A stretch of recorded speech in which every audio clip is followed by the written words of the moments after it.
A very good afternoon to you from wherever you are watching us. What?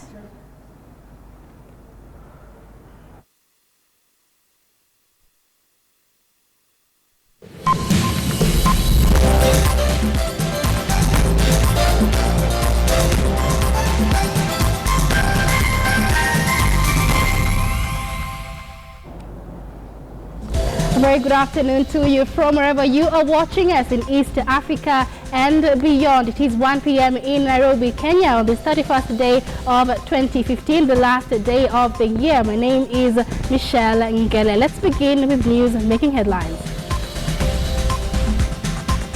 SA and traffic police conduct impromptu crackdown on major roads in the country. Top KCPE performers still in celebratory mood after release of results. And comedian Bill Cosby arrested and charged for sexual offenses.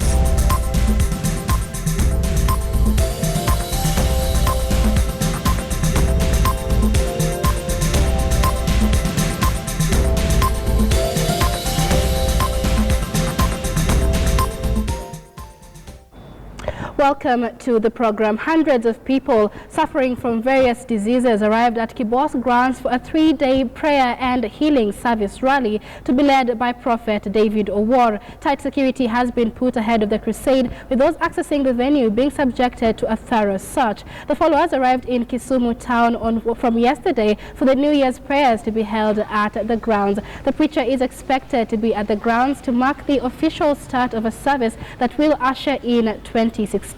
Members of the Repentance and Holiness Ministry spruced up the town with drapers decorating main roundabouts and major roads to the town. The preacher is expected to address an international pastors conference on January 2nd at the Jomo Kenyatta Sports Grounds. The prayers are expected to attract thousands of followers. Key hotels in Kisumu are already fully booked for the preacher's visitors.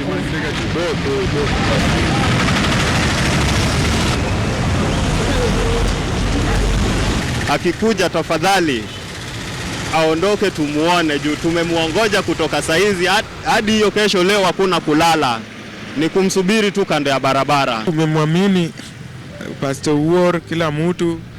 Kila mtu ako na ugonjwa fulani, tumeamini anaweza kutibu nini. Tumeamini sasa kesho, tumeamini tutamkaribisha vizuri. Sifurahishi na kukuja kwake, na hiyo ni kwa maana anatatiza shughuli za biashara.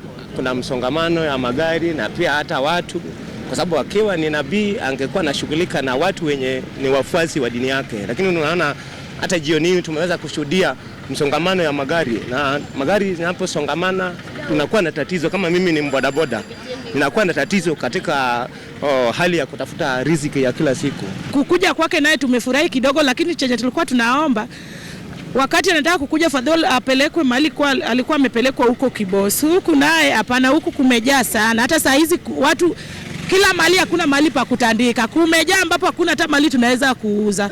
We have been courteous enough to put also public notice, and we'll obviously be able to reconnect with them on the 3rd.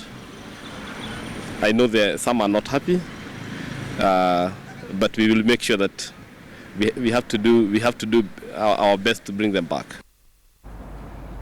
Brian Edson from a school in Hispania in Migori County emerged the top candidate in this year's KCPE examination in Nyanza region. Brian scored a total of 440 marks. KTN's Rashid Ronald visited Brian and filed the following story.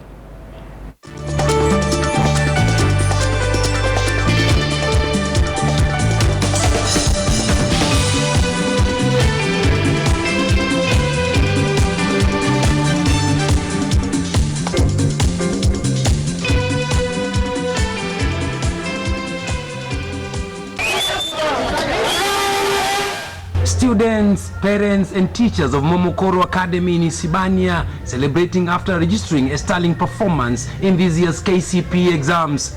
Indeed, the school topped in Nyanza alongside producing the best student in the region in the name of Brian Edson, who scored 440 points, reason enough to celebrate. I've been number 1 in our Nyanza province with 440 marks. I just enjoyed. I didn't know that I could just make it, but by God's grace, I have made it. I did not just know it. The school had 21 candidates. The top had 440 points, with the last scoring 400 points. Very proud of this performance. This performance was just displayed this way because of hard work for teachers. And in success is just a matter of hard work and with determination. I just thank God for this because we did not expect to have these marks. A few meters from here, we come across parents, teachers and students of SETA Academy in a celebratory mood. The school performed well too, with the top students scoring 439 points. Rashid Ronald, KTN News, Isibania, in the county of Migori. The range of scores attained by candidates in schools in KCPE runs from 0 to 449 marks out of a possible 500. There are, however, some few schools in Kenya where almost all the registered candidates scored above 400 marks. Take a look. It is a good and rich harvest at Goodrich group of schools. Song and dance followed the news that all the 21 candidates that sat the KCPE examinations at Goodrich in Embakasi scored over 400 marks. This is the first class to ever take the national exams at the school. And not too far away, a similar carnival reigned over Lakewood School in Kayole, where 100 of the 177 KCPE candidates garnered more than 400 marks. The teachers were overjoyed with the results and were happy to share the secret to their success. We are so grateful to God. We have always trusted in God, and through the hard work of the pupils, we have received these good results. We want to thank also our parents who were so supportive, who supported us in through everything, morally, spiritually, and also paying school fees, that we were able to be with the pupils throughout the year to prepare them for this KCPE. I am the principal of Lakewood Schools, and we are quite overwhelmed. Teachers, they've done it.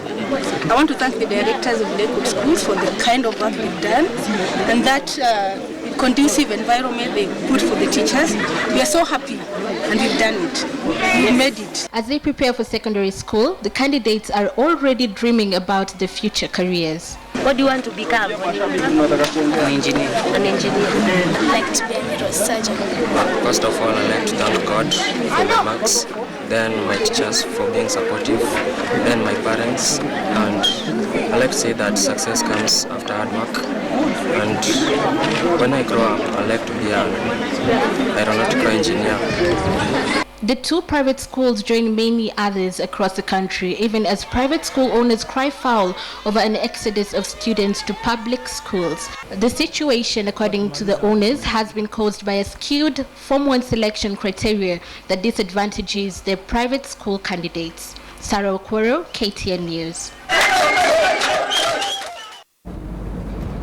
There was dance and joy at Kapenguria's Makutano Central and Townview Academies after they produced best pupils in the county in this year's Kenya Certificate of Primary Education. The best girl and top best pupil in the county with 436 marks was Maureen Chepengat Longal of Townview Academy. Maureen wants to be a neurosurgeon in future and attributed her success to hard work and high discipline. The best boy in the county came from Makutano Academy with 411 marks. Edwin Riwai was received with song and dance by his teachers at the school 3 hours after the results were announced. And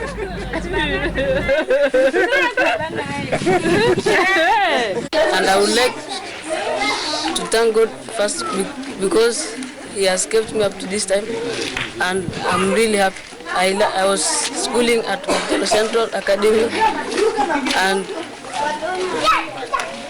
my teachers have been good and have taught me well until this time. I was so happy. I felt like it was just a dream which I could never wake up from, which I wish that I could never wake up from. And these results, I wish that I'll keep going on working hard till when I finish my Form 4 studies, I get a grade of 84 points.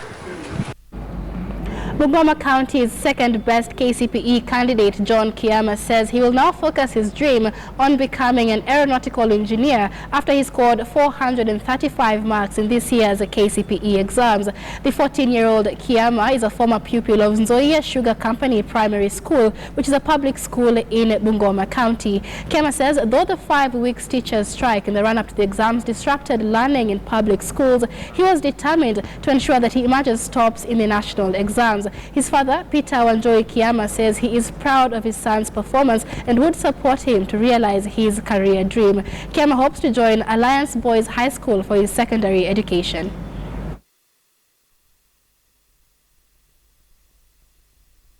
The text came in. Then I was like, what? I first kept quiet. Then they were like, what did you get? What did you get? Then I said, it's 435. And then you can just imagine that everyone was happy. They took the phone. I didn't even look at what I got per subject. I just saw 435 and said, God, thank you. Okay, I have hopes to join Alliance High School, which has always been my dream school. There I also selected other schools like Mangu and Kamsinga High School in Bungoma, and also Maranda High. I aspire to be an aeronautical engineer in future. Planes have always been my thing. I actually at one point in my life wanted to be a pilot, but I realized aeronautical engineers are more into the planes. Yeah. I am happy. I also wanted to be an engineer, but unfortunately now I am an accountant. But I just hope he will live his dream, unlike me who was unable to live my dream. And I will support him in all ways to become an engineer.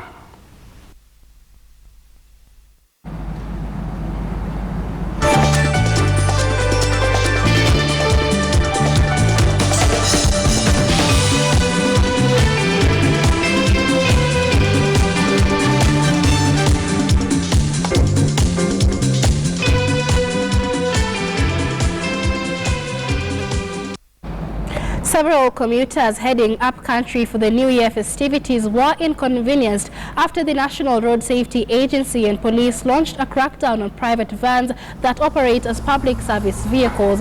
National Transport and Safety Authority (NTSA), in conjunction with the Traffic Department, mounted an operation along the Nairobi-Nakuru highway, targeting the vehicles and catching many travelers unaware. General Francis Major, who led the operation, said the statistics have shown that private vehicles have been causing accidents, and with the festive season, travelers have opted to use private means. The operation is set to continue even after the festive season is over.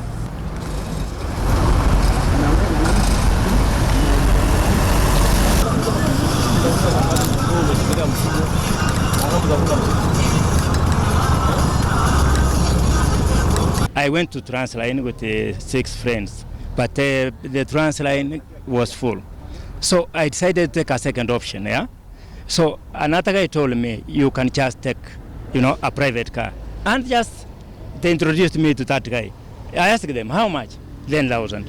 Because the guy who died is just a brother to my former mayor, Uhuru, in Kisii County. So I had no option. I had to pay the money, all right? And I didn't know that there is a problem. Yeah, and you are the guys, yeah, who manage the road. Yeah, I have no option. We have to abide with the road. Yeah, we don't have a problem. I think the only thing ni vile tumepoteza wakati hiyo tu, lakini kwa sheria kubeba mkono yake basi. We have a new group of vehicles masquerading as PSVs, not being licensed. We don't even know the details of the license of the driver. The insurance is not covered. It does not cover the passengers who are in the vehicle doing PSV business. This is very risky in the sense that, first of all, the details of this driver are not known. We don't do this. We have started seeing benefits in the PSV industry because of the regulations that are there. And we have seen a drop in fatalities that are associated with PSV. In fact, over this period, the whole of this period, we don't have what we used to know, 24 people dying in the same vehicle at a go. We have not heard of that. This is as a result of some of the interventions we are putting in place.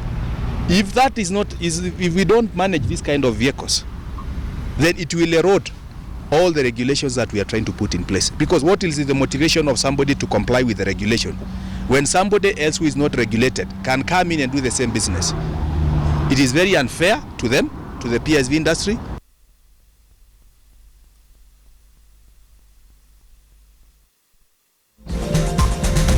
Right, you're watching KTN Newsdesk. Thank you very much for joining us. We're taking a short commercial break now. We'll be back with more.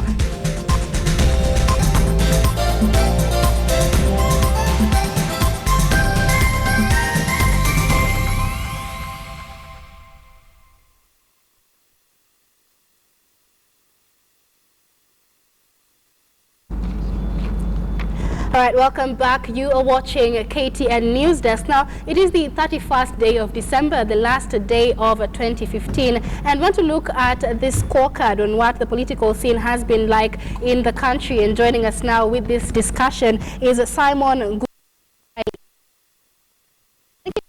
For joining us in our studios today. So let's get right to it. As we come to the close of the year, what is the general outlook of the Jubilee government's performance, especially in regard to their manifesto?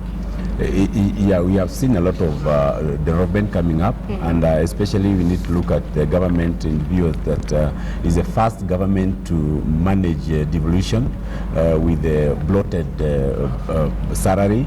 So there are very little in terms of development that you can say because of those realignments. But as well, we can see how the devolution is working. The roads have been done. We have seen several tanks, water tanks being erected by devolution money through the CDF and through the governor, offices of the governors, and also the offices of MCAs. We have seen those offices working.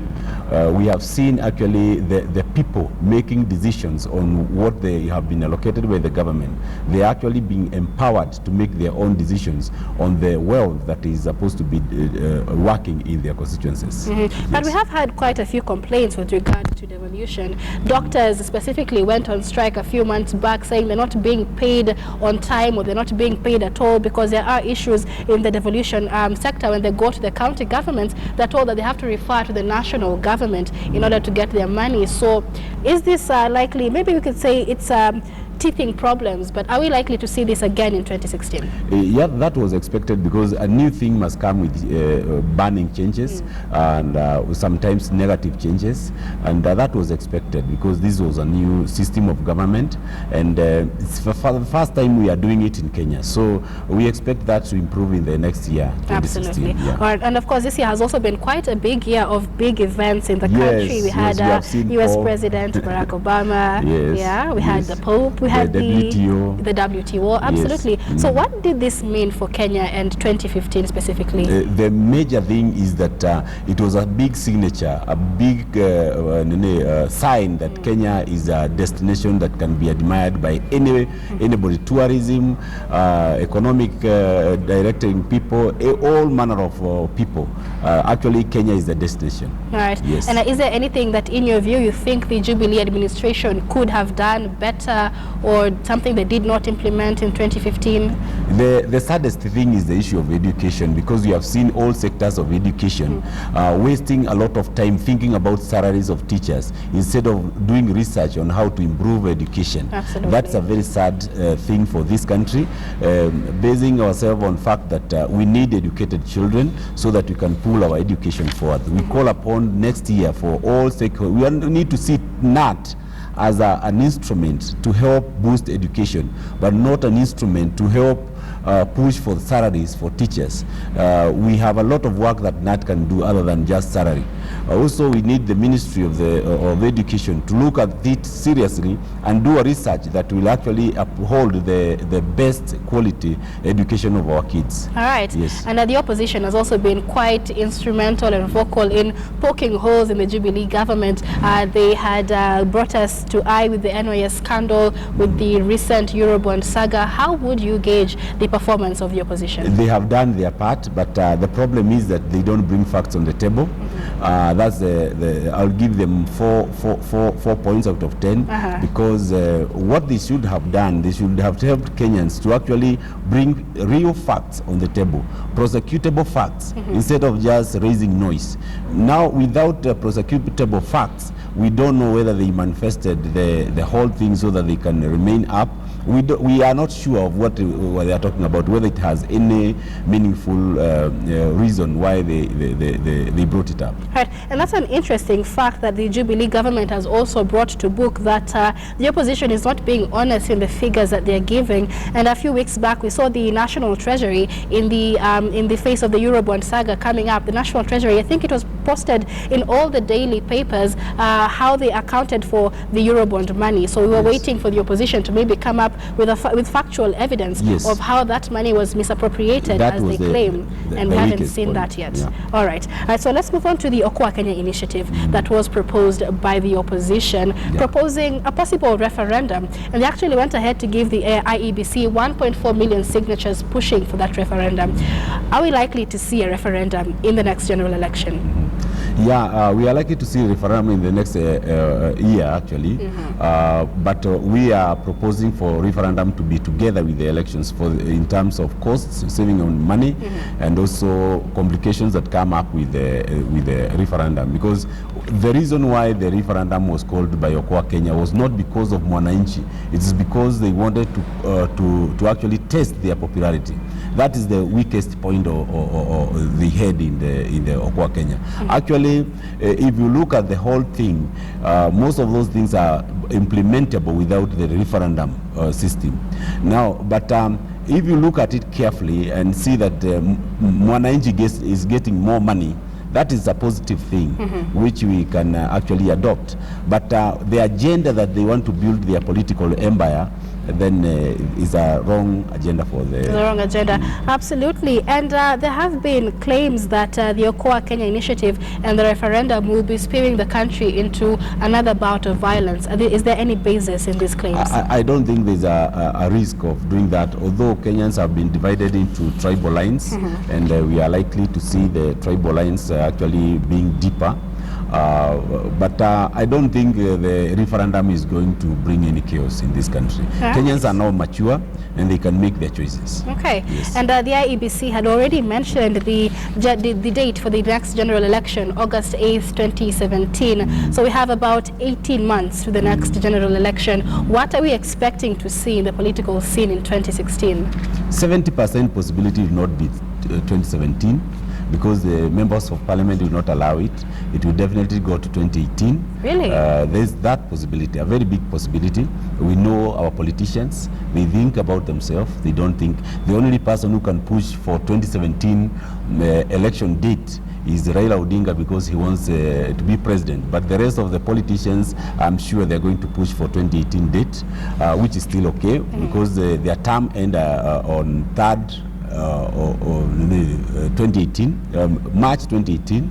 So we expect the elections to be 2018, not 2017. So that would mean that the Jubilee government would actually have gone for a 6-year term instead of a 5-year term. No, the 5-year term ends on March 2018, not 2017. All right, and there was that call by the Jubilee government that the opposition brings up all their political parties. So we have 2 main parties in the next general election. So that Kenyans are only voting for 2 main parties, instead of multi-party. It's a wishful thinking, but it will not work in Kenya because politicians are selfish.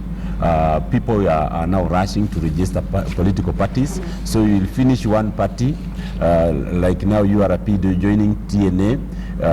Some members in TNA or in Jubilee or URP will form another party so that they wait for those monies that come during the election time.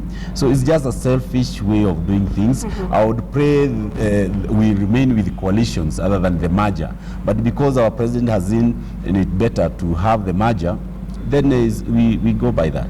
Absolutely. Right, and the IEBC also mentioned that there is not enough money as yet to start preparing for the next general election, and so they've been pointing out to the Treasury to release these funds in time. Do you think this will be done on time, or will we still have election irregularities because there was not enough preparation? I think there's no time that IEBC has ever indicated it has enough money. Every time they are saying they don't have money. I think there's enough money to do the rightful exercise that they have at the moment. And I think in the next budget they will get the proper allocation to actually finish the registration of voters and also move forward with the most pressing issues of the elections. All right. Now, as we wrap up, 2015 has also witnessed a lot of industrial arrest. We had teachers, doctors, nurses, and many other civil servants go on strike. And many of these issues are not actually resolved. You know, like when you take a look at the teachers' strike, the cases are still continuing in court even up to 2016. So are we likely to see the same in 2016, or do you think that the government will do something to stop this? I expect the president will do something about it, because we cannot have money talking every now and then. And the government said that it has its own way of actually harmonizing the salaries. We cannot have some civil servants being paid more than others. I think this is something that even the teachers may require to think and actually reason together as Kenyans. I expect probably a lot of dialogue in 2016 instead of those push and pull. All right. But because of politics, probably you might see it, because even teachers, they push it because they know the government require their support in 2017. Probably they may use that platform to now push for more money, which is chaos to our country. To the country. Absolutely. Well, thank you very much, Simon Mungai there, an analyst. And we're talking about the NDS scorecard, taking a look at a roundup of how 2015 has been politically and also in the economic sector. Thank you very much for joining us on Newsdesk. That brings us to an end on KTN Home Channel, but Newsdesk continues on KTN News after the break.